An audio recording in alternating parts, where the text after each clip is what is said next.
अस्सलाम वालेकुम, आप देख रहे हैं सिटी से सवाल। मैं हूं सैयद आयशा नाज, मेरे साथ मौजूद है नजम सेठी साहब। वालेकुम। जिस तरह से आपने सलाम किया ना, कुछ इसी तरह से धावा बोला ट्रंप ने। अमेरिकन प्रेसिडेंट डोनाल्ड ट्रंप रोज़ नई हेडलाइंस बनाते हैं और समटाइम्स वो ऐसी बात पोडियम पे खड़े होकर कह देते हैं जो सुनने लायक नहीं होती। PG-18 लिखना पड़ेगा वहाँ पर। एनीवेज,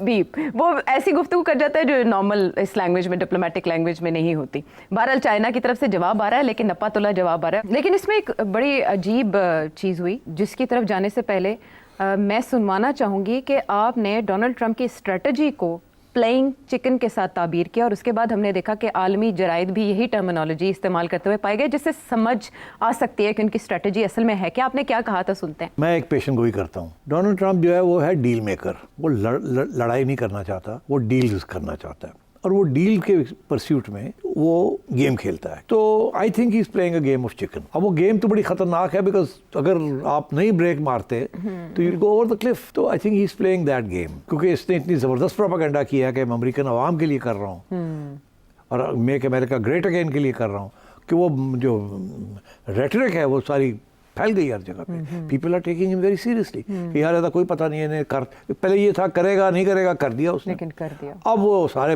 भाग रहे हैं कि जी ठीक है, फिर हम भी रिटेलिएट करते हैं। अब यही रिटेलिएशन, उसको पता था कि ये रिटेलिएट करेंगे। अब मेरी एक अपनी एनालिसिस है। अब दो चीज़ें हो सकती हैं, एक ये कि पीपल टेक हिम सीरियसली और सारे रिटेलिएट करें। रिटेलिएट से मुराद ये है कि तुमने लगाया 25%, हम भी 25% लगाए, तुमने लगाया 10%, हमने भी 10 लगा दी और ऊपर कर दिया, जिसके साथ अमेरिका का भी नुकसान, जिन लोगों ने लगाया सबका नुकसान है उसका। ग्लोबल ट्रेड जो है श्रिंक कर जाएगी। श्रिंक करेगी तो GDPs जो है हर मुल्क की जो है वो असरअंदाज हो जाएगी। दूसरा ये है कि आपने लगा दी, डोनाल्ड ट्रंप ने चाइना के ऊपर लगा दी, चाइना ने वापस लगा दी आज। ठीक, बिल्कुल। अब क्या होगा? एक तो ये हो सकता है कि बिहाइंड द सीन्स बातचीत शुरू हो जाए, प्रेशर आ जाए, बिहाइंड द सीन्स बातचीत शुरू हो जाए कि जी चलो आप थोड़ा कम करें ना तो हम भी कम करते हैं। अल्टीमेट तो यही तो फिर थोड़ा सा गुंजाइश इधर से निकलेगी, थोड़ी सी गुंजाइश इधर से निकलेगी, निकलती निकलती निकलती निकलती कुछ अमेरिका के लिए थोड़ा सा फ़ायदा हो जाएगा और बाकी चीज़ें ठीक हो जाएंगी। सो इट इज़ पॉसिबल कि ये नेगोशिएशन के लिए ये चिकन खेली जा रही है कि कौन पहले पीछे हटता है। तो फिर आर्ट ऑफ डील ही हो गया ना ये। तो आर्ट ऑफ डील, अच्छा ये बड़ी खतरनाक डील है, ये सारी ग्लोब को ले बैठेगी शेकन। अच्छा, तो एक तो ये मैं समझता हूँ कि इट्स दिस। अगर ऐसे नहीं है तो फिर तो इट्स अ डिजास्टर। अगर बाकी लोग पीछे नहीं हटते और डील, तो फिर तो ये चीज़ रह जाएगी, फिर डोनाल्ड ट्रंप भी पीछे नहीं हट सकेगा। फिर ये बहुत बड़ा एक रिसेशन आएगी और कीमतें बढ़ जाएंगी हर जगह पे, ठीक, और अनएम्प्लॉयमेंट बढ़ेगी और जो मकसद जिसके लिए डोनाल्ड ट्रंप ने ये किया है वो पूरा नहीं होगा।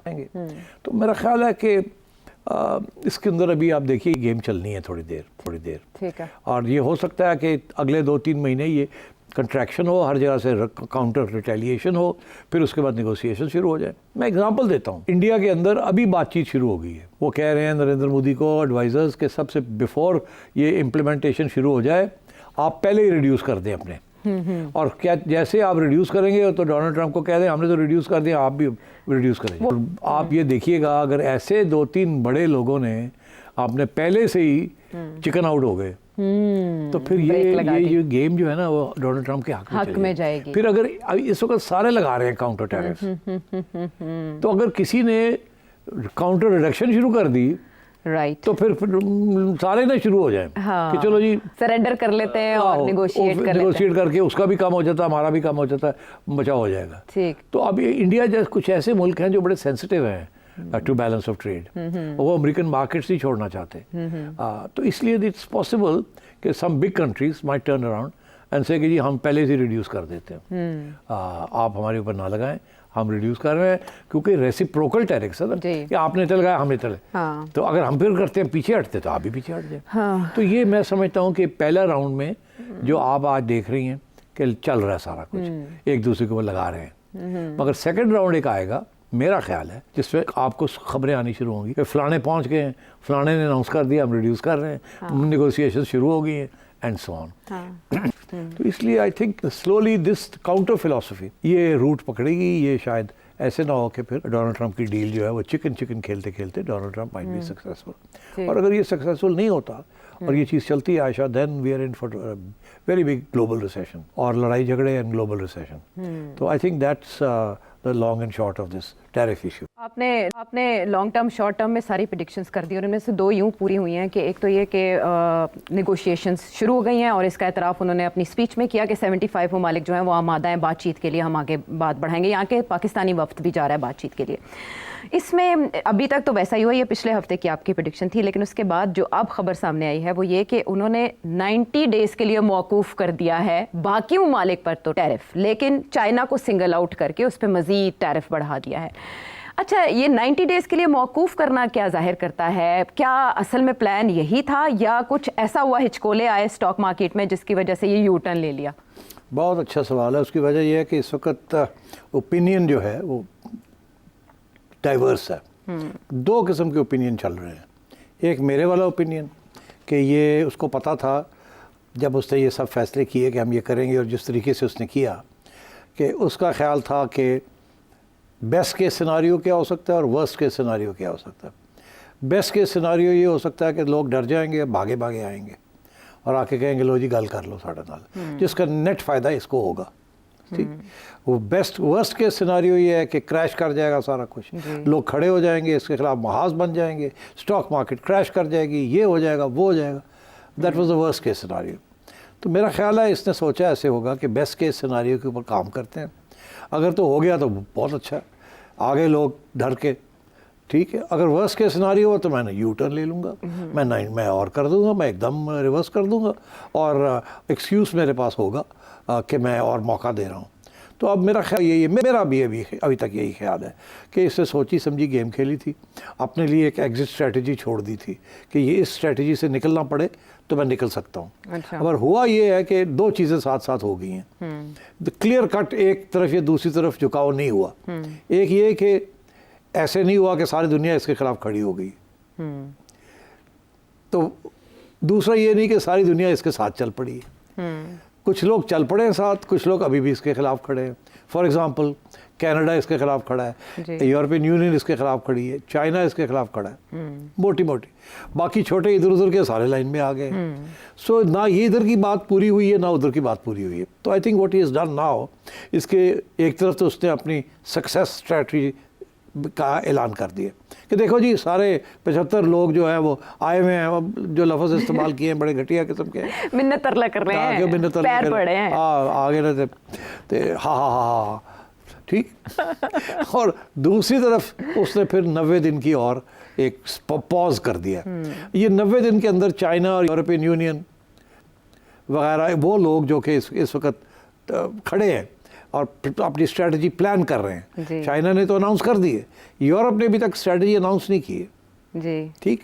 और इसी तरीके के साथ एक दो और इस किस्म के ब्लॉक्स हैं जहाँ उन्होंने अनाउंस नहीं किया, अभी सोचों में पड़े हैं। बाकी सब तो फैसला हो गया। अब जो क्लियर कट फैसला है वो तो चाइना का है कि will resist it. By the way बड़ी इंटरेस्टिंग बात है, बेलारूस रशिया के ऊपर तो कोई पाबंदियां लगी नहीं है ट्रेड के ऊपर, कोई उनको तो नहीं कुछ किया। इंटरेस्टिंग, हमारे वज़ीर-ए-आज़म भी उधर और कोरिया के ऊपर भी नहीं किया। अच्छा, नॉर्थ कोरिया दैट इज। तो खैर एनीवे, तो आई थिंक इस वक्त Donald Trump is riding high. उसके पास सारे ऑप्शंस उसने अपने पास ओपन रखे हुए हैं। एक तरफ लोग लाइन करके लगा के जा रहे हैं वहाँ रीनिगोशिएट करने के लिए, आपकी टीम भी एक जा रही है यहाँ से, इंडिया की टीम पहले से तैयार बैठी है, उन्होंने तो ऑलरेडी तैयारी की हुई है कि ये छोड़ देंगे ये छोड़ देंगे, इधर कंसेशन इधर कंसेशन। एंड इसी तरीके के साथ वियतनाम, मलेशिया, ये जो वो लोग हैं, बांग्लादेश, जिनके ट्रेड सरप्लसेस बहुत ज़्यादा हैं विद अमेरिका, और सबसे ज़्यादा प्रेशर इन्हीं के ऊपर होगा on various textiles and other इस किस्म की जो चीज़ें।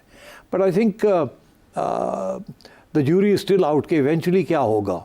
इस वक्त जो मेजॉरिटी ओपिनियन यही है कि ये पागल है, ये कि ये पागल है, इसने पता नहीं क्या ये पागलियत की है, डरा दिया सबको, सारा दुनिया चेंज होने लगी है। रूल्स बेस्ड ऑर्डर जो कि फ्रैंकलिन डिलानो रूजवेल्ट के बाद में बना था सारा, वो सारा जो है वो ट्रेड वर्ड WTO सबको फ़ारग कर दिया इसने, और शायद ये तबाही की तरफ ले जा रहा है सारी दुनिया को, यहाँ से निकलना मुश्किल हो जाएगा।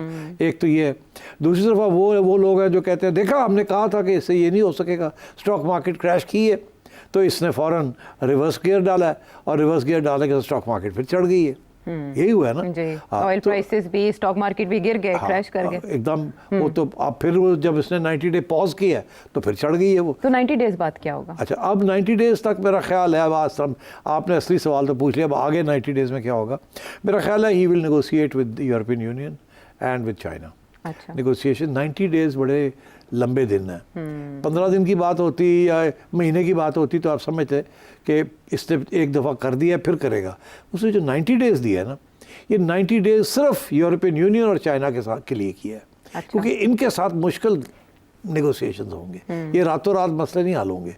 बाकी लोग तो इसके पास पहुंच जाएंगे ना कि लो जी आ गए हैं सी, ये करेगा, ये काट दो, ये काट दो, ये काट दो, ये ठीक है, ये ठीक है, ये करो, ये करो, ये करो। वो ज़्यादा से ज़्यादा करेंगे, अच्छा जी 4-5 दिन और दे दें, हम सोचते हैं। तो वो तो उनको तो 90 दिन नहीं चाहिए to settle with Donald Trump. 90 दिन चाहिए होंगे for prolong negotiations with China and with the European Union and with Canada and Mexico and stuff. उनके लिए इसको टाइम चाहिए। तो I think he is bought the time, जिसके साथ अब स्टेबिलिटी थोड़ी सी सिस्टम में आ जाएगी, आहिस्ता आहिस्ता नेगोशिएशंस होंगे। और आई थिंक मेरा अपना ये ख्याल है कि इस स्ट्रेटजी में कि टैरिफ्स को जो अमेरिकन एक्सपोर्ट्स के ऊपर जो टैरिफ लगा रहे हैं लोग, वो he will be successful in reducing those. क्या इसका असर पॉलिटिकल स्ट्रेटजी के ऊपर क्या पड़ेगा? अमेरिका की जो स्टैंडिंग है इन द इंटरनेशनल कम्युनिटी, जो लोगों का एतमाद है in America and therefore in the dollar, उसके ऊपर जो लॉन्ग टर्म कॉन्सिक्वेंसेस क्या होंगे, including alliances, NATO, south China sea के अंदर वो जो सारे वहाँ अलायंसेस, उनका क्या होगा? Credibility of Donald Trump and the American administration, वो लोग आगे डील्स करेंगे इनके साथ कि नहीं, which are politically sensitive, which are part of political strategy. I think वहाँ बहुत नुकसान होगा कि इसकी जो ट्रस्ट डिफिसिट है बहुत बढ़ जाएगी। मगर इस इशू के ऊपर मेरा ये ख्याल है ये बेनिफिट करेगा। तो व्हाट अबाउट ये चाइना को सिंगल आउट करने का क्या मतलब है? 145% टैरिफ भी आयद कर दिया है Ayesha. So it's China is the real threat to America. सबसे ज़्यादा अमेरिकन डेट जो है वो चाइना के। अमेरिका ने जो चाइना के जो पैसे देने हैं ना, बिकॉज ये ट्रेड सरप्लस जब होता है तो चाइना के पास अरबों डॉलर्स आ जाते हैं। वो डॉलर्स कहाँ करता है? वो कुछ तो वो इन्वेस्टमेंट्स करता है, मगर ज़्यादातर ये अमेरिकन ट्रेजरी बिल्स खरीदता है। तो अमेरिकन जो इस वक्त जो कर्जा है मेरी अमेरिका के ऊपर, America is the most indebted country in the world. सबसे ज़्यादा कर्जा अमेरिका ने लिया है। उस कर्जे के बेसिस के ऊपर इन्होंने अपना मिलिट्री इंडस्ट्रियल कॉम्प्लेक्स बनाया हुआ है। वो अगर कर्जा इनके पास ना हो तो ये इतनी बड़ी मशीनरी नहीं चला सकते वो। तो वो कर्जा किससे लिया है? वो उन्हीं से लिया ना जो लोग ट्रेड सरप्लस रन कर रहे हैं, जिसमें चाइना इज़ अ लीडिंग। तो चाइना ने जो अब तो चाइना का सपोर्ट जब ख़त्म होगा, फॉर एग्जांपल अगर चाइना का ट्रेड सरप्लस कम होता है तो फिर चाइना विल थिंक कि अब हमने अमेरिकन ट्रेजरी बिल्स में ही अमेरिका को और कर्जे नहीं देने हमने, क्योंकि जो वो ट्रेजरी बिल है इज़ इंस्ट्रूमेंट ऑफ डेट। तो मैं ये समझता हूँ कि इस चीज़ों के ऊपर लॉन्ग टर्म फ़र्क पड़ेगा। अब जो लोग जो सरप्लसेस रन कर रहे हैं वो 2 दफ़ा सोचेंगे कि ये पैसा जो है ये अमेरिका की को पैसे कर्जे के तौर पे आगे देने चाहिए या ये निकाल के इन्वेस्टमेंट्स कहीं और करनी चाहिए। तो I think it will affect the long term strategy of the United states. और इससे मुकम्मल मुख्तलिफ रवैया यूरोपीय यूनियन का होगा। और यूरोपियन यूनियन जो है उनको तो बहुत अहम फैसले करने पड़ेंगे ना। वो तो पहले तो नेटो के ऊपर उनको फैसले करने, उसने पहले ही कह दिया कि नेटो से मैं निकल रहा हूँ, आप अपने पैसे खर्च करें।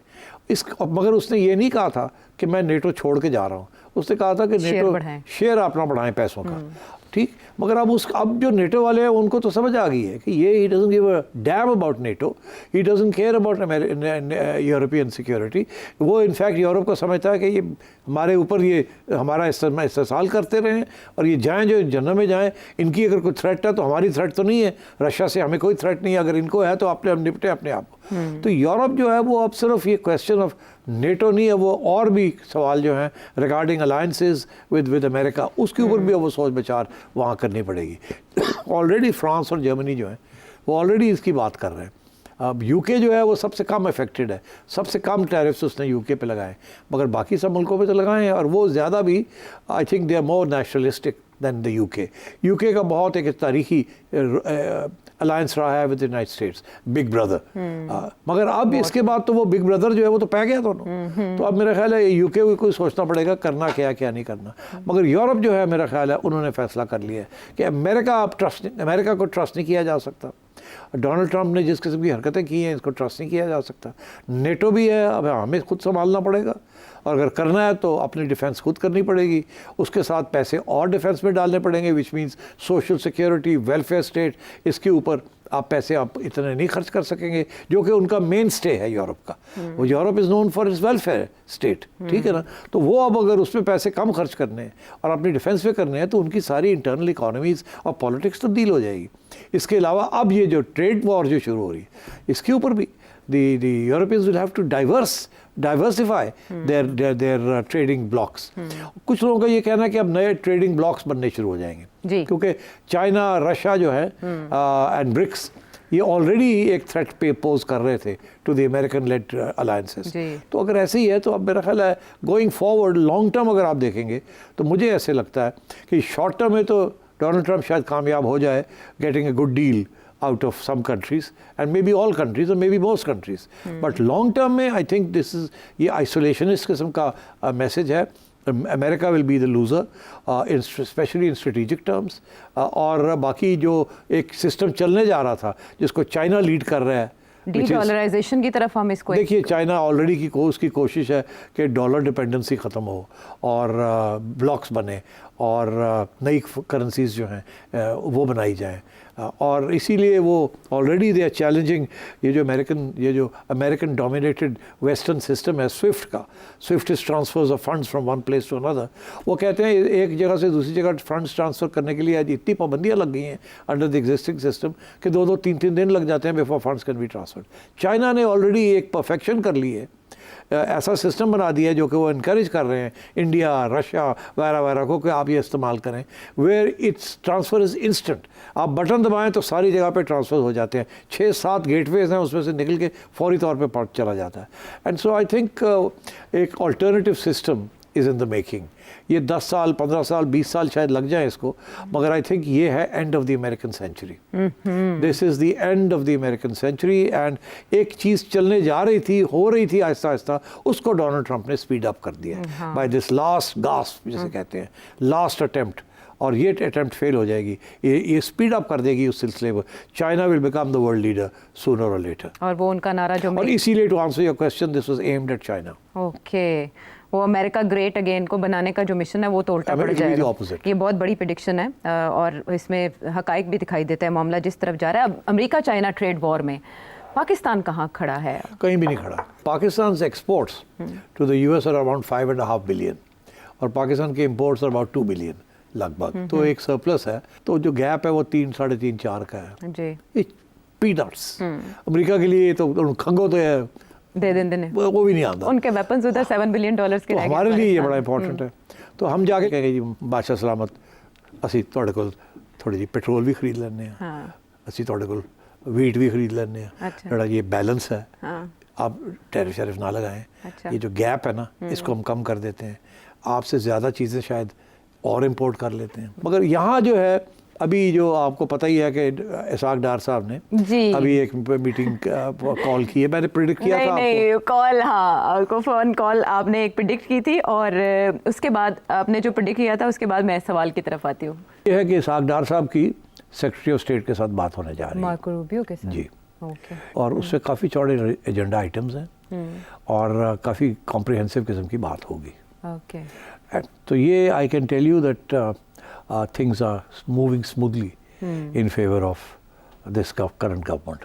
अच्छा, ये आपने 4 तारीख को प्रेडिक्ट किया, 2 दिन पहले ये टेलीफोनिक कॉल हो गई, लेकिन उसमें बात क्या हुई सिट सर? वो मेरा ख्याल है बड़ी अच्छी बातें हो गई हैं जिसके अंदर ये ट्रेड वाली इश्यूज भी डिस्कस हो गए हैं कि हमारा ये इश्यूज थे कि आओ कोई गलती कोई नहीं, तुसी आ जाओ। तो इन्होंने पूरी रिपोर्टें छोटे तैयार कर ली हैं।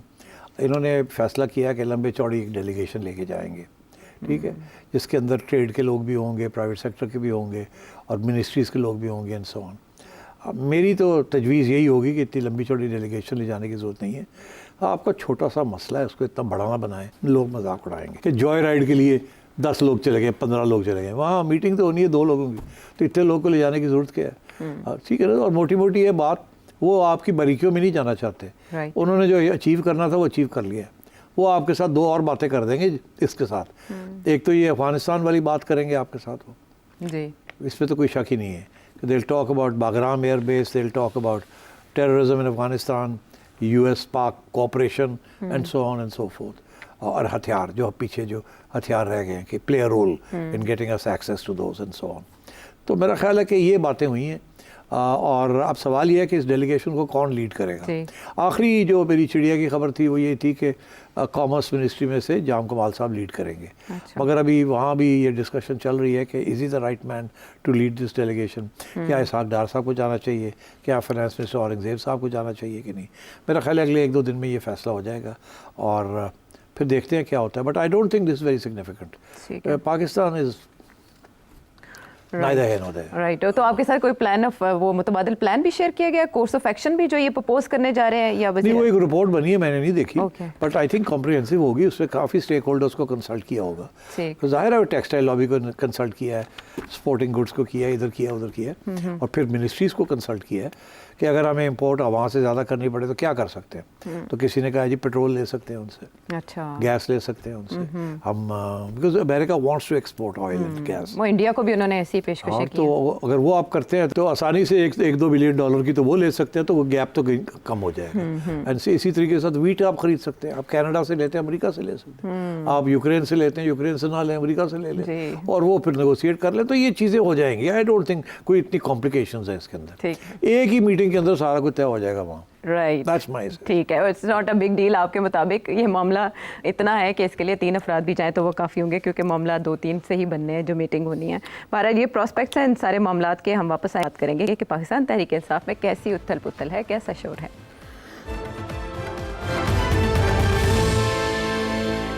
शो में साथ देने का शुक्रिया। सिर्फ साहब, पाकिस्तान तहरीक इंसाफ की सतह पर 2 मामला चल रहे हैं। एक तो ये कि बानी से मुलाकात के मामले पर सलमान अकरम राजा साहब एक तरफ और बाकी पीटीआई क़यादत हमें दूसरी तरफ दिखाई देती है। फिर माइंस एंड मिनरल्स एक्ट का मामला, जिसको लेकर हमें अली अमीन गंडापुर साहब एक तरफ और बाकी पीटीआई एक तरफ दिखाई देती है। मुझे आप बताएं, दोनों में से आप पहले किसको डिस्कस करना पसंद करें? चले, फिर उससे ये है कि नेशनल लेवल पे माइंस एंड मिनरल्स एक्ट की तरफ आ जाते हैं। उसके सिलसिले में एक कॉन्फ्रेंस हुई जो SIFC का एक इनिशिएटिव समझ लें। 2023 में इसकी पहली कॉन्फ्रेंस हुई थी इस फोरम की, और उसके बाद अब दूसरी कॉन्फ्रेंस का इनेकाद किया गया। इंटरनेशनली 2000 के करीब लोग नुमाइंदे इसमें शरीक थे और उनको इनवाइट किया गया। वो सऊदी अरब से भी थे, चाइना से भी थे, अमेरिका से भी थे। अमेरिका का भी एक वफ्द पाकिस्तान आया जिन्होंने दिलचस्पी जाहिर की है।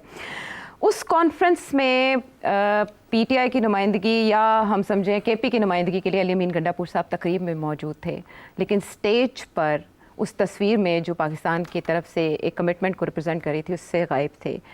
इसकी क्या वजह थी? उसमें बाकी सारे सूबों के वज़ीर आला थे और वज़ीर आज़म पाकिस्तान थे और आर्मी चीफ थे।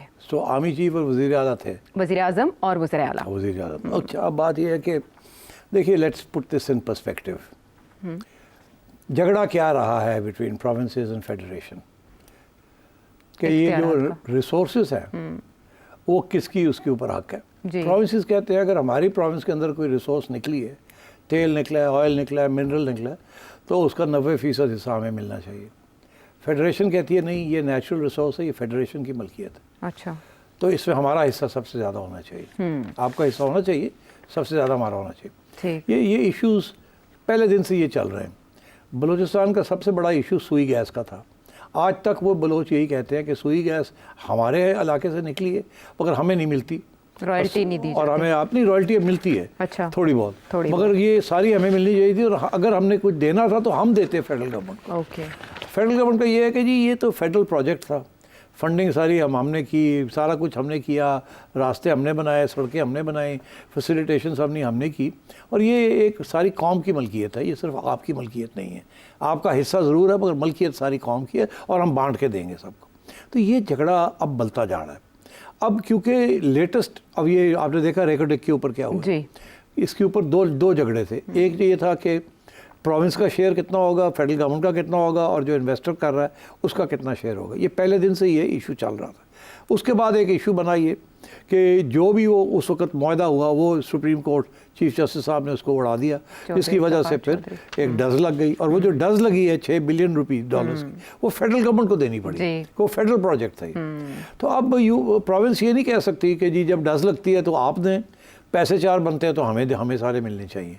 तो ये अब ये जो कश्मकश थी फाइनली जाके अब सेटल हुई है कि वो ये है कि 50% रेकोडेक में कंपनी ले गई है जो फॉरेन कंपनी है, 25% गवर्नमेंट ऑफ बलूचिस्तान को मिलेगा और 25% जो है वो फेडरल गवर्नमेंट को मिलेगा। It's something along those lines.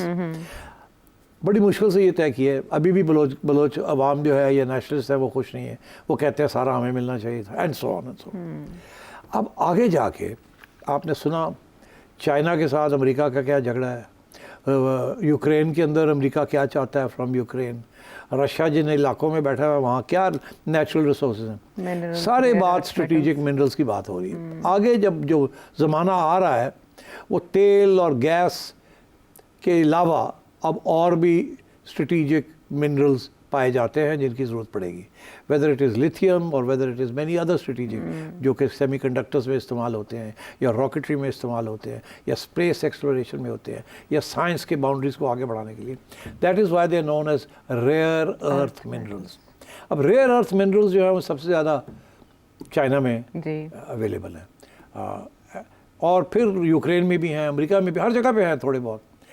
यहाँ भी ये फैसला हुआ है कि हमारे यहाँ भी रेयर अर्थ मिनरल्स हैं। ये गैस और oil is not the only thing, maybe the future belongs to rare earth minerals. तो इसलिए all of a sudden Pakistan की फेडरल गवर्नमेंट जाग उठी है कि हम तो ऑयल एंड गैस की तरफ ढूंढ रहे थे, वो तो हमें मिला नहीं, और जो है तो ये रेयर अर्थ मिनरल्स को ढूंढा जाए। ये भी तो हमारे पहाड़ इतने हमारे यहाँ है, तो इसको एक्सप्लोर किया जाए, क्योंकि इनकी वैल्यू बढ़ती जा रही है। पहले रेयर अर्थ में तो मिनरल में तो सिर्फ वाज गोल्ड जी, ठीक, तो अब तो और भी बहुत से मिनरल्स निकलने शुरू हो गए हैं जिनकी जरूरत पड़ गई है, डिमांड है in America, Canada and the advance countries. So therefore कशमकश, कानून नए बनने शुरू हो गए हैं और कॉन्फ्रेंसेस शुरू हो गई हैं, और ये सारा इनिशिएटिव जो है ये फेडरल गवर्नमेंट ले रही है, बिकॉज कोई प्रोविंशियल गवर्नमेंट के पास इतनी नो हाउस और क्रेडिबिलिटी नहीं है कि वो इस किस्म के प्रोजेक्ट्स को आगे बढ़ा सके। लेकिन 18वीं तरमीम के बाद ये तो सूबे का सब्जेक्ट है। 18वीं तरमीम और नो 18वीं तरमीम, बात ये है कि प्रोविंसेस आर नॉट इक्विप्ड, उनके पास नो हाउ भी नहीं है, रिसोर्सेज भी नहीं है, स्टेबिलिटी भी नहीं है। एक फेडरल गवर्नमेंट है जो ये समझती है कि ये काम सिर्फ हम कर सकते हैं, और गारंटीज़ जो चाहिए होती हैं इस किस्म के प्रोजेक्ट्स के लिए, जो फॉरेन इन्वेस्टर आता है वो फेडरल गारंटीज़ होती है, प्रोविंशियल गारंटीज़ को कोई नहीं मानता। तो फॉर मैनी रीजंस ये इस फैसला ये हुआ कि ये फेडरल गवर्नमेंट ही इनको कर सकती है। मगर और इसीलिए आपने देखा कि आर्मी चीफ भी खड़े हैं और प्राइम मिनिस्टर भी खड़े हैं, और जो कॉन्फ्रेंस है वो इस्लामाबाद में हो रही है एंड सो ऑन, और अमेरिकन भी आए हुए हैं, सारे आए हुए हैं। सारी दुनिया का इंटरेस्ट है in exploration of rare earth minerals. पुराने ज़माने में तो ये ना यार हो कोई एमरल्ड्स निकल आए, हीरे जवारे, और हीरे जवारे की गल नहीं हो रही, उन कोई और गेम हो रही है। अब जो पाकिस्तान की गवर्नमेंट ने, फेडरल गवर्नमेंट ने जो एक रिपोर्ट बनवाई है फॉरेन कंसल्टेंट्स के साथ, वो कहती है कि आपके यहाँ कम से कम $8 ट्रिलियन के रेयर अर्थ मिनरल्स हैं। कितने? $8 ट्रिलियन। आपकी GDP is nearly 400 billion, 1 trillion भी नहीं है। और वो कह रहे हैं कि यहाँ गोइंग फॉरवर्ड आपके यहाँ इतने रिजर्व्स हैं कि 8 ट्रिलियन से भी ज़्यादा आपके रिजर्व्स हैं यहाँ, उनको एक्सप्लोर करो, एक्सप्लॉइट करो। तो ज़ाहिर है पानी आ गया है सबके मुंह में। केपी के लोग कहते हैं ये तो साडा है जी, मगर पैसे कोई नहीं है और ना क्रेडिबिलिटी है उसको करने के लिए। फेडरल गवर्नमेंट कहती है we have the resources, we have the consultancy, we have the sovereign guarantees, जो sovereign guarantee only a federal government can give. तो इस वजह से अब फेडरल गवर्नमेंट लीड ले रही है। मगर फेडरल गवर्नमेंट को इस बात का पता है कि पानी के ऊपर भी लड़ाई झगड़ा शुरू हो गया, वो भी एक रेयर अर्थ मिनरल ही बन गया ना, कम होता जा रहा है। कैनाल्स एंड मिनरल्स, ये दो मामला। तो पानी is becoming scarce, that's a commodity. तो वो अब कम होती जा रही है, ग्लेशियर्स मेल्ट होते हो रहे हैं, पानी कम फ्लोज हो रही है, डैम्स कम भरे जा रहे हैं, रेनफॉल गिरती जा रही है एंड सो ऑन। तो उसकी वजह से वहाँ लड़ाई झगड़े शुरू हो गए हैं। रेकोडिक के ऊपर उन्होंने ऑलरेडी देख लिया कितने 10 साल लगे उसको मसले को हल करने में। आगे भी अब जो आगे गोइंग फॉरवर्ड अब रेयर अर्थ मिनरल्स निकालने हैं अब वो, तो इसके लिए मसला बन गया कि अब क्या किया जाए। And after the 18th amendment जो आयशा ने अभी बताया है वो फेडरल गवर्नमेंट फारग है और ये लोग ले गए। अब ये आसिफ जरदारी ने तो हाथ कर दिया फेडरल गवर्नमेंट के साथ। अब वो सोच रहे अब करें क्या। तो अब करना ये है कि कानून तो पास करेगी प्रोविंशियल गवर्नमेंट, क्योंकि उनका हक आ गया अंडर द 18th अमेंडमेंट। अच्छा। मगर बड़ा भाई है फेडरल गवर्नमेंट, फेडरल गवर्नमेंट उत्ते आगे बह गई। अच्छा, फेडरल गवर्नमेंट ने ये कानून बनाया, वो सही कह रही है पीटीआई कि ये साडा कानून तो है नहीं, तो तुसी बना के भेजता है। रिकमेंडेशंस मानी नहीं गई जो यहाँ डिपार्टमेंट्स ने दी के। अब यहाँ शोर पड़ा हुआ है और बाय पार्टिसन शोर है, मतलब ऑपोजिशन एंड गवर्नमेंट वहाँ यही कह रहे हैं कि जी ये तो हमारा कानून है ही नहीं। क्यों? इसलिए वो कहते हैं कि फेडरल गवर्नमेंट सामने का दरवाज़ा बंद है फेडरल गवर्नमेंट के लिए, बैकडोर खोल लिया, उधर से आ गए अंदर कि जी डीजीपी जो है वो भी हमारी अपॉइंटमेंट हम करेंगे और ये भी होगा और वो भी होगा और फलानी लाइसेंस देना है और ये करना है और कंसल्ट करें हमें। वो कंसल्टेशन का मतलब ये होता है कि आपको इजाज़त नहीं मिलनी। तो फेडरल गवर्नमेंट ने बैकडोर से आके अपना हावी हो गए ऑन दिस। अच्छा। कि आगे गोइंग फॉरवर्ड कल को अगर कोई चीज़ निकलती है तो फेडरल गवर्नमेंट उसको छोटी मोटी चीज़ों से कहेंगे ले जाओ ले जाओ ले जाओ, बड़ी कोई चीज़ निकली तो ट्रम्प करके फेडरल गवर्नमेंट कहेगी ये तो साडा है। अच्छा। या उसको इस तरीके से डील करेगी कि उनके लोग जो हैं वो ऐसी डीलें करेंगे कॉर्पोरेशंस के साथ जिसको सपोर्ट होगा फेडरल गवर्नमेंट का। बिकॉज बड़े प्रोजेक्ट्स जो हैं वो इस बिल में ही लिख दिया गया है। अच्छा। कि बड़े प्रोजेक्ट्स जो हैं वो उसके अंदर काफ़ी पाबंदियां लगा दी गई हैं कि लोकल लोग उसमें आ ही नहीं सकते, नहीं आ सकते, और 10 साल बाद तो बिल्कुल ही निकल जाएगा लोकल इन्वेस्टर। तो ये इस वक्त तो ये स्मॉल स्केल इंडस्ट्री है। अच्छा। छोटी सी इंडस्ट्री है वहाँ केपी के अंदर। माइंस लोगों ने ली हुई हैं 3-3 साल 40 साल वो रिन्यू हो जाती हैं, 2-2 5-5 लाख रुपए देते हैं और वो मिनरल्स निकालते हैं। नहीं, इसमें कुछ भी नहीं निकल रहा, छोटी मोटी मिनरल एक्सट्रैक्शन हो रही है। अच्छा। और कॉटेज लेवल पे। आपकी बातों से तो लग रहा है कि फेडरल गवर्नमेंट का ये सारा प्रोजेक्ट है। ये तो ये फेडरल गवर्नमेंट का प्रोजेक्ट है। SIFC को डिसोन करने की बातें केपी में क्यों हो रही है? इसीलिए हो रही है ना, उनको पता है कि SIFC आगे बीच बढ़ गई है, अच्छा। इसलिए आज ये अभी ये सिर्फ बाहर फॉर फ्यूचर की बातें हैं। मगर फेडरल गवर्नमेंट ने ये सोचा है कि अगर हमने फॉरेन इन्वेस्टमेंट लानी है, बड़े पैमाने पे इसको डेवलप करना है। देखिए ना, बड़े पैमाने पे मिनरल एक्सट्रैक्शन होती है, बिल्कुल। कोई पहले सर्वेज होती है, मिलियंस ऑफ डॉलर्स की सर्वे होती है, फिर उसके बाद जाके एक्सट्रैक्शन होती है। उसके लिए सेफगार्ड्स चाहिए, सिक्योरिटी चाहिए। वो provincial government specially in KP तो नहीं दे सकती ना, वो तो फेडरल गवर्नमेंट ही देगी। तो I think the federal government has a point. मगर अनफॉर्चुनेटली कानून ऐसे बना दिए गए हैं इस मुल्क के अंदर, आइन के अंदर, जिसके साथ अब रुकावटें पैदा हो गई हैं। और क्योंकि प्रोविंसेस जो हैं वो अब एतमाद खो बैठी हैं ऑन द फेडरेशन। सिंध में भी एतमाद नहीं है ऑन द फेडरेशन, हालांकि पार्टनर है इन द फेडरेशन, मगर फिर भी वो एतमाद नहीं करते। नेशनलिज्म, सब नेशनलिज्म बढ़ रही हैं। इसी तरीके के साथ केपी के अंदर अंडर PTI एक नया ही महाज बन गया है। बिल्कुल एक ज़माने में KP was the most loyal province, इस वक्त it is the most disloyal province. पहले तो ये समझा जाता था कि Sindh is the most disloyal या Karachi is the most disloyal. अब उनको तो थोड़ा बहुत न्यूट्रलाइज कर दिया बाय ब्रिंगिंग देम इनटू, वहाँ की गवर्नमेंट भी दे दी, यहाँ भी अंदर ले आए, तो वो तो थोड़े बहुत न्यूट्रलाइज हो गए। मगर इधर जो है, यहाँ तो वहाँ से तो मूवमेंट लॉन्च होती है अगेंस्ट इस्लामाबाद। वो पहले तालिबान आते थे अटक तक, अब गंडापुर साहब की और बुशरा बीबी की जलसे जो है वो अटकते आगे निकल जाते हैं। तो इस किस्म की चीज़ चल रही है। आई थिंक इसके ऊपर काफ़ी रेजिस्टेंस होगा। मेरा ख्याल है कि गंडापुर साहब के लिए इसको मैनेज करना इतना आसान नहीं होगा। और कल को अगर जुडिशरी इस पर कूद जाती है, अब आप सोचिए ये बन जाएगा कॉन्स्टिट्यूशनल मैटर। आपका क्या ख्याल है, क्यों उन्होंने अलग किया सारा ये कॉन्स्टिट्यूशनल मैटर्स को, और कॉन्स्टिट्यूशनल मैटर्स को उधर बना दिए ताकि वहाँ कोई तरीके से इसको हैंडल किया जाए। अगर पुराने सुप्रीम कोर्ट में ये जाती तो ये सुप्रीम कोर्ट ने फेडरल गवर्नमेंट का साथ नहीं देना था जी। तो अब जो कॉन्स्टिट्यूशनल कोर्ट्स हैं they will side with the federal government. तो मैं ये समझता हूँ कि all this has been in planning, because अब जिस तरीके से ये हाइब्रिड गवर्नमेंट चल रही है, मैं एग्जांपल देता हूँ, कुछ अपॉइंटमेंट्स भी आजकल ऐसे हो रही हैं कि एक फ़ोन आता है PM सेक्रेटेरिएट में कहीं से कि आयशा को फलानी स्ट्रीट पे लगा दो, उसका बायोडाटा भेज रहे हैं, नोटिफिकेशन कर दो। वो अफसर जो है अब मेरे से नाम वाम ना पूछे, कौन फ़ोन करता है और किसको फ़ोन, मुझे पता है, आपने बताना भी नहीं है। नहीं, मैं नहीं बताऊंगा, मगर आप समझ जाएंगी कि फ़ोन कौन करता है या किसके ऑफिस से फ़ोन आता है, समझ जाएंगे, और किसके ऑफिस से वो आती है वो कि इसको लगा दें आप। और उधर से वो सिर्फ प्राइम मिनिस्टर को इन्फॉर्म किया जाता है कि सर वो फ़ोन आया था, वो कह रहे थे CV भेजिए, इसको फलानी जगह पे लगा दे। अच्छा। PM कुगी मार देता है, PM ये तो नहीं पूछेगा कि कौन है, ये सब पता है, कुगी मारो जी, दे जल्दी नाल देर नहीं करनी। तो अभी एक साहब अपॉइंट हुए हैं, तो वो पता नहीं, मतलब अकॉर्डिंग टू माई चिड़िया वो भी ऐसे ही फ़ोन आया सी तो ये CV आ गई, और जो एस्टैब्लिशमेंट के मिनिस्टर साहब हैं उन्होंने कुगी मार दी, अल्लाह खैर से।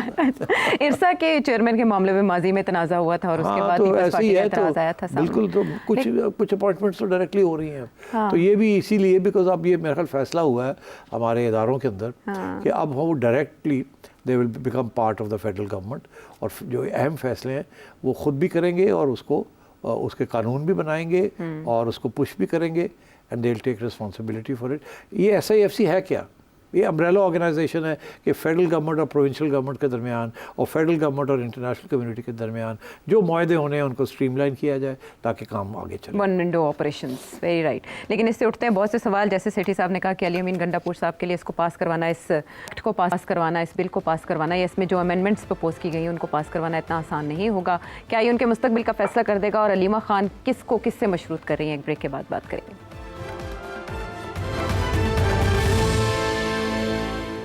Welcome back to the show. ऐसा लग रहा है जैसे इस माइंस एंड मिनरल एक्ट पे ना अंडरस्टैंडिंग डेवलप नहीं कर पाया अली अमीन गंडापुर साहब, और इतना क्रिटिसिज्म उन्हें सोशल मीडिया पे भी देखने को मिला।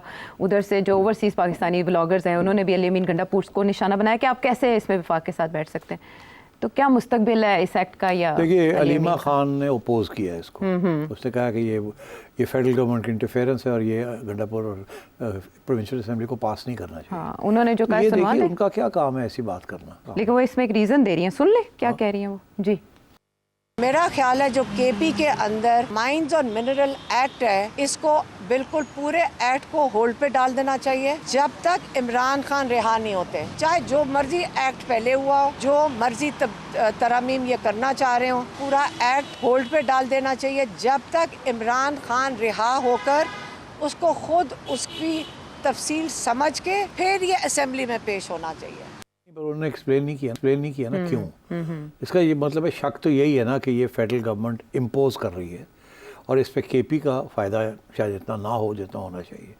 मगर ये एक और भी एक्सक्यूज़ बन गया ना, क्योंकि पता चल गया उनको कि फेडरल गवर्नमेंट के लिए इसकी कितनी अहमियत है, इसीलिए वो जल्दी करना चाह रहे हैं, इसीलिए कॉन्फ्रेंसेस शुरू हो गई हैं। और अगर इसको होल्ड पर डाल दिया गया कि जब तक इमरान खान नहीं आते, तो इमरान खान तो शायद 5 साल में भी शायद लग जाए गवर्नमेंट में आने में, तो इसको होल्ड तो नहीं किया जा सकता। तो this is the political position that she is taking. मेरा सवाल ये था, ये कौन होती हैं इन लोकल एक लेजिस्लेशन के ऊपर बात करने वाली? आज तक तो उन्होंने किसी लोकल लेजिस्लेशन के ऊपर बात नहीं की, इसके ऊपर क्यों की है?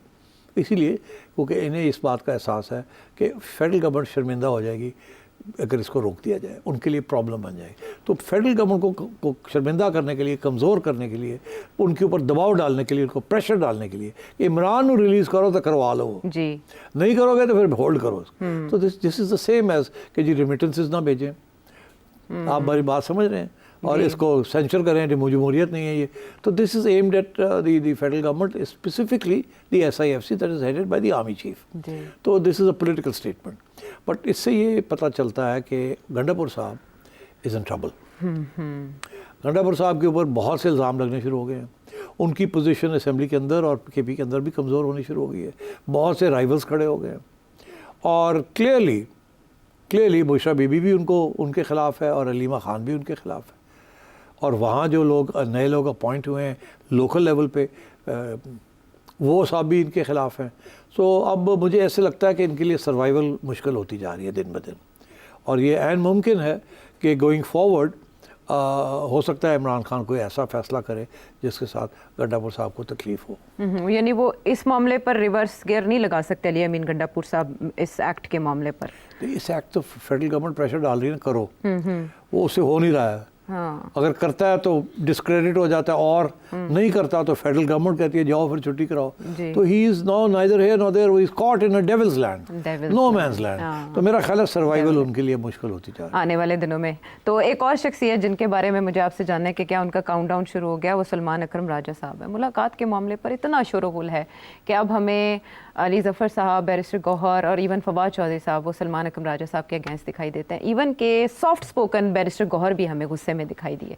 क्या चल रहा है सलमान अकरम राजा साहब को? देखिए, ये मैंने अपने प्रोग्राम में कहा था पिछले हफ्ते कि सलमान राजा साहब जो हैं बहुत दयानतदार, बहुत लायक शख्स हैं, मगर मेरे असेसमेंट में उनकी सियासत कमज़ोर है। नए सियासत में आए हैं, उनके ख़िलाफ़ जो लोग खड़े हुए मंजे हुए खिलाड़ी। सियासत का मतलब ही अपॉर्चुनिज़म, सियासत का मतलब है यू टर्न, सियासत का मतलब है कोई असूल नहीं। सियासत पे कोई असूल नहीं होते सिवाय एक असूल के कि अपने आप को ऊपर चढ़ाना है और अपने मफाद में काम करना है, और बाकी चीज़ें बाद में आती हैं। राजा साहब जिस किस्म की उनकी पैदाइश है, जिस किस्म की उनकी बैकग्राउंड है, तालीम है, वो अब middle class, upper middle class, अब तो खैर वकालत की वजह से बड़े अमीर हो गए हैं, मगर वो इस किस्म की सियासत नहीं समझते जहाँ जोड़ तोड़, डबल टॉक, ये सब कुछ होता है। पहले उनकी झड़प हो गई थी, आपको याद होगा, बुशरा बीबी के साथ जी, वो बिल्कुल बड़ी मुश्किल से उसको मरहम पट्टी की गई, लॉन्ग मार्च के दिनों में हुई थी बिल्कुल। अब जो मर्जी कह लें, अब उनकी झड़पें हो रही हैं विद द अदर लीडरशिप। ये वो लीडरशिप है जो इमरान खान साहब ने खुद अपॉइंट किया लोग। अब खान साहब भी तो गेम खेलते हैं ना, लोगों को डिवाइड एंड रूल करके रखते हैं वो, ताकि कोई भी इतना पावरफुल ना हो जाए। मगर मैं ये समझता हूँ कि इतने लोगों को अपने ख़िलाफ़ कर लेना मुश्किल हो जाएगा इमरान खान के लिए इनको डिफेंड करना। या तो एक आध आदमी होता ना। अब देखिए बुशरा बीबी भी और सलमान राजा साहब ने अपने विजडम में इन्होंने कहते हैं ना, जब भी पाली है पैणा नू, थिंकिंग कि ये वो लाइन है, मैं इनके करीब रहूँगा, इनके साथ रहूँगा, इनके केसेस करूँगा तो ये मेरे ग्रुप या मुझे सपोर्ट करेंगे, which is the case. Aleema Khan and the sisters are supporting Salman Raja, मगर इसके अलावा कोई भी नहीं कर रहा। और वो जो बाकी लीडर्स हैं जिनको इमरान ने सेलेक्ट किया है, जिसमें अली जफ़र साहब हैं, अब लोगों का कहना है कि अली जफ़र साहब को ऑफर हुई थी चेयरमैनशिप, उन्होंने इनकार कर दिया या रिग्रेट कर दिया। ये रिकॉर्ड पे है। ये रिकॉर्ड पे। तो अब बात ये है कि अब अली जफ़र साहब को आप कहें मेरी परमिशन के बगैर आप इमरान को नहीं मिल सकते, तो आपका क्या ख्याल है? वो कहेगा जाओ जाओ गुड्डी उड़ा, तू कौन होना है? उन्होंने यही कहा, तू तो कल दी मूली है, ये मुर्गी है, जो भी तुझे कहते हो खेत की मूली, तो ये तो वो है, जस्ट बिकॉज तुझे सेक्रेटरी जनरल बना दिया है खान ने, इसका ये मतलब नहीं है कि वी आर अंडर योर। अब सलमान राजा पढ़ा लिखा इंसान है, उसको पता है कि सियासी जमातों के अंदर सेक्रेटरी का रोल बहुत इंपॉर्टेंट होता है, सेक्रेटरी जनरल का जी। इसलिए he wanted this role. Secretary general control करता है सारी पार्टी को, मगर ये जो सिलसिला है ना सेक्रेटरी जनरल को जो कंट्रोल करता है पार्टीज़ को, ये जो तजर्बा है या तारीख है या ट्रेडिशन है, ये कम्युनिस्ट पार्टी से आई है। कम्युनिस्ट पार्टी के अंदर सेक्रेटरी जनरल जो था, he is the most powerful person in a party. Stalin was secretary general of the Soviet Communist Party, you mentioned as well, and so on. तो secretary general बड़े important होते हैं, even in the established parties जो कि leftist parties होती, उसके अंदर secretary general का रोल बड़ा होता है। मगर उसका एक और भी कंडीशन होती है कि स्ट्रिक्ट डिसिप्लिन होता है उसमें, स्ट्रिक्ट डिसिप्लिन होता है। सेक्रेटरी जनरल जो करता है वो ही करना पड़ता है हर एक, और इंक्लूड कर सकता है, एक्सक्लूड कर सकता है, एक्सपेल कर सकता है, सब कुछ। तो इन्होंने कहा जी मुझे सेक्रेटरी जनरल बना दें, थिंकिंग कि ओहदा मिल जाएगा तो मैं कंट्रोल कर लूँगा सर। ऐसे नहीं है, ये ट्रेडिशनल पॉलिटिशियंस हैं, ये ट्रेडिशनल पार्टी है। इस ट्रेडिशनल पार्टी के अंदर तो आप देखें कि प्राइम मिनिस्टर के खिलाफ नून के लोग जो है वो खड़े होकर बात कर देते हैं। वो प्राइम मिनिस्टर से पूछा जाता है कि जी तुसी तो यह कह रहे हो, तो की ना साढ़े यार का बारा ना नहीं लेंदे सी। हाँ जी, तो वो खड़े होकर कुछ और बात कर देते हैं, तो आगे से जवाब आता है ये तो उनका पर्सनल व्यू है। बिल्कुल। तो यहाँ तो पर्सनल व्यूज तो हर एक ही हैं। राणा साहब भी लगे रहते हैं। आपने नाम तो ले लिया, पहले आपने अवॉइड किया, फिर आपने नाम ले लिया। मेरे ज़हन में कोई और था। अच्छा, चलिए ये भी आपने। राणा साहब तो बड़ी तरीके से खेलते हैं, मगर कुछ लोग हैं जो काफी मुंह फट हैं और वो बोलते रहते हैं।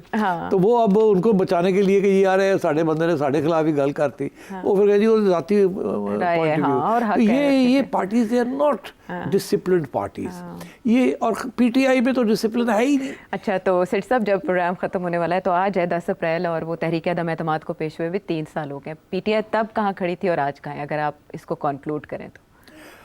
पहले तो मैं ये कहूँगा कि सलमान राजा साहब को ज़रा ख्याल करना चाहिए, अपनी ब्रिजेस बिल्ड करने चाहिए विद अदर पार्टी लीडर्स।